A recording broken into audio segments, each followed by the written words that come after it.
CBSE 12ാം class പരീക്ഷയുടെ മൂല്യനിർണ്ണയത്തിൽ ഗുരുതര വീഴ്ചയെന്ന ആക്ഷേപം.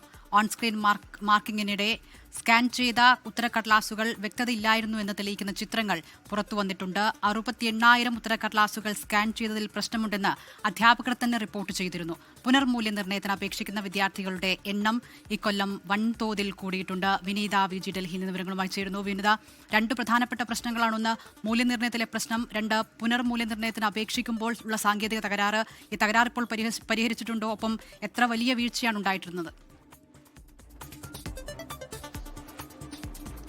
അതില്ല, വിദ്യാർത്ഥികളെ സംബന്ധിച്ചിടത്തോളം അവരെ ഏറെ ആശങ്കയിലാഴ്ത്തുന്ന നടപടികൾ തന്നെയാണ് ഈ ഘട്ടത്തിൽ ഉണ്ടായിട്ടുള്ളത്. അതിൽ ഈ പുതിയ രീതി അത് തുടക്കം മുതൽ തന്നെ വലിയ ആശങ്കകൾക്കൊക്കെ തന്നെ ഇടയാക്കിയിട്ടുണ്ടായിരുന്നു. ഈ മാർക്ക് ഗണ്യമായി കുറഞ്ഞതോടെ പുനർമൂല്യനിർണ്ണയത്തിന് അപേക്ഷിക്കുന്ന വിദ്യാർത്ഥികളുടെ എണ്ണം ഇത്തവണ വലിയ രീതിയിൽ കൂടിയിട്ടുണ്ട്. തുടർന്ന് ഉത്തരക്കടലാസിന്റെ ഈ സ്കാൻ ചെയ്ത പകർപ്പ് ശേഖരിച്ചപ്പോഴാണ് ഈ OSM രീതിയിലെ വീഴ്ച അതെന്താണെന്നുള്ള കാര്യം വ്യക്തമായത്. ഈ പകർപ്പുകളിൽ ഭൂരിഭാഗവും വായിക്കാനാകാത്ത നിലയിലാണെന്നും കണ്ടെത്തിയിട്ടുണ്ട്. ഈ പരീക്ഷ എഴുതിയ വിദ്യാർത്ഥികൾക്ക് പോലും സ്വന്തം കൈയക്ഷരം അത് വായിക്കാൻ പോലും കഴിയാത്തൊരു സാഹചര്യമാണ് ഉണ്ടായിരുന്നത്.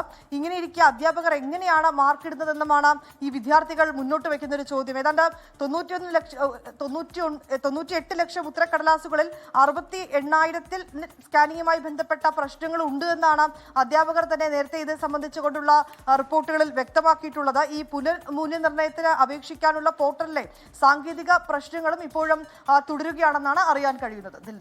ശരി, വിനീത VG ഡൽഹിയിൽ നിന്ന് വിവരങ്ങൾ നൽകിയത്.